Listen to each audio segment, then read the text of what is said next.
Alright, so today we're taking a look at Night of the Beast.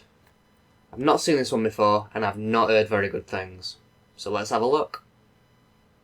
Night of the Beast is a 1993 American-Italian horror film directed by Eric Luzil. Luzil is well known as a producer for Trauma and for directing the Class of Nukem High sequels. So the film begins with a huge VHS flicker, and we're in a monastery where a woman is dancing for an old guy and a lot of people in skull masks. Straight away this feels like it was filmed in someone's basement.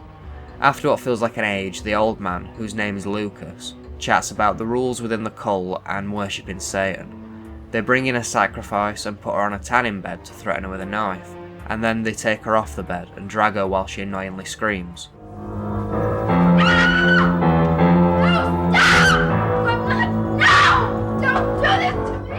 They lock her in a cell with a demon, which I guess is eating her, while Lucas has a seizure. Cut over to Tom Cruise in an office. This is Steven, a police officer. Another officer called Susan comes in and asks him about the case he's working on. Apparently he's looking for a missing girl, and he says he's no closer to finding her, but Susan's found him a pentacle. It's a pentacle. Jump over to a woman called Karen, who's at a sinister film audition. The woman auditioning her says that the film is a horror film where evil wins and that they'll be in touch. As Karen leaves, the bookcase opens and Lucas, dressed as Hugh Hefner, appears smoking a cigarette. He walks over to the phone and begins calling the girls who've auditioned, telling them they've got the part, and then has another seizure. We cut over to some drunken people getting out of a car. The two girls and two guys stagger over to a large abandoned warehouse with some cages, while two kids watch. One of the guys, called Jason, says that his dad makes films and proceeds to handcuff one of the girls and lock her in a cage, saying it's for a movie. The girls start to freak out when Lucas appears. Apparently Lucas is Jason's dad. Lucas has a go at Jason, saying that the girls can leave, and then he changes his mind and says that they can't. They take one of the girls to the Child, which is the name of the demon from earlier, for dinner, and leave Sarah in a cage, and she does whatever this is.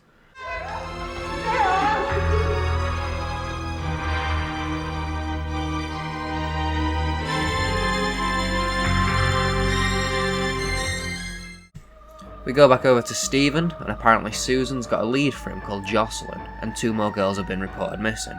The film flickers and Steve calls up Jocelyn for a statement whilst pretending to chew gum. He goes round to her house and she goes upstairs to get undressed. It feels like it could turn into a porn any second. We get an awkwardly flirty statement scene, and then we cut over to Karen, who's also naked. She takes a shower while people break into her house. It's Jason and his crew, and they kidnap her and put her in a coffin. They throw Karen in a cell next to two other actresses, and then the screen light cuts to black. I thought I'd sat on the remote or something, it's so jarring. Anyway, Jocelyn's at the station helping a sketch artist, and then Steve asks her out. He then goes over to take a statement from one of Karen's neighbours, who apparently saw the guys with the coffin. Steve's such a flirty knobhead. Stay for some coffee? I have some great dessert in the fridge. Yeah, I bet you do. Cut back to the dungeon, and that woman's dancing again, and Lucas has another speech where he talks about feeding women to the demon child thing, and then he bleeds out his eyes. We then cut over to Steve, just to find out that Jocelyn wants to sleep with him, and then we go back to Lucas again, who's having a chat with Sarah. It's time to kill her, apparently. They talk for ages, and finally they grab her, and she screams like a monkey.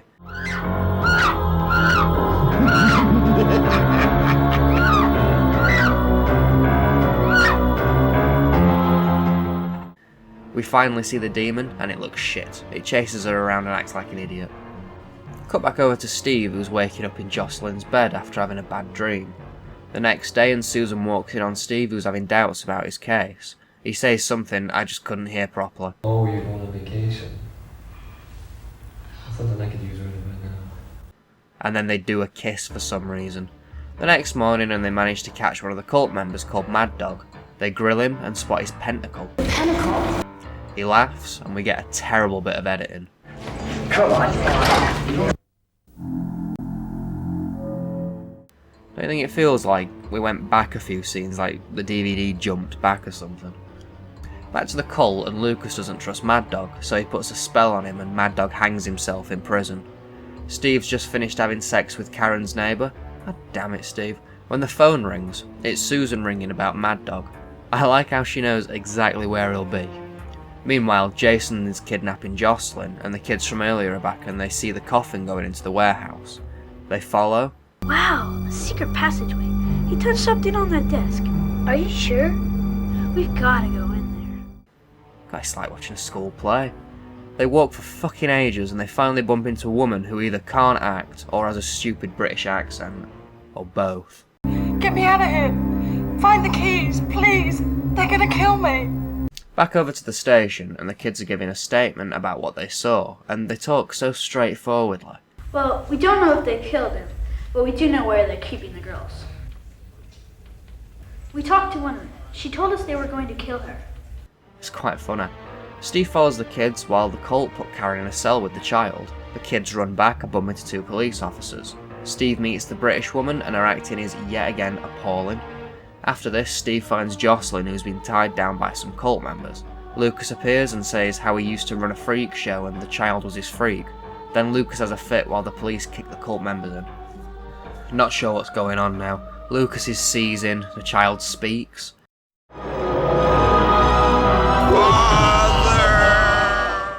The cult members are on fire, Lucas dies and the child goes through a green hole.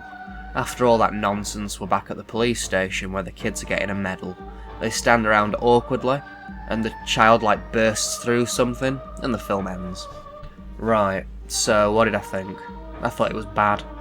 There were parts that I was enjoying myself, but mainly laughing at it, and it all came down to the way it was paced. There were really long scenes of nothing thrown in the middle of some quite interesting and funny parts, making it feel quite jarring. There were far too many characters to keep track of as well. I was constantly saying, which one's that again? And for a film with this sort of plot, you don't want to be cluttered with characters. The sets were okay, quite cliche, but it looks like a lot of effort went into them, or they were borrowed from other films. The acting was appalling in parts and just mediocre in others, and the music's forgettable. It felt quite sleazy as well. Lots of pointless soft nudity combined with the way it was shot made it feel quite uncomfortable. Now for the release. It's terrible.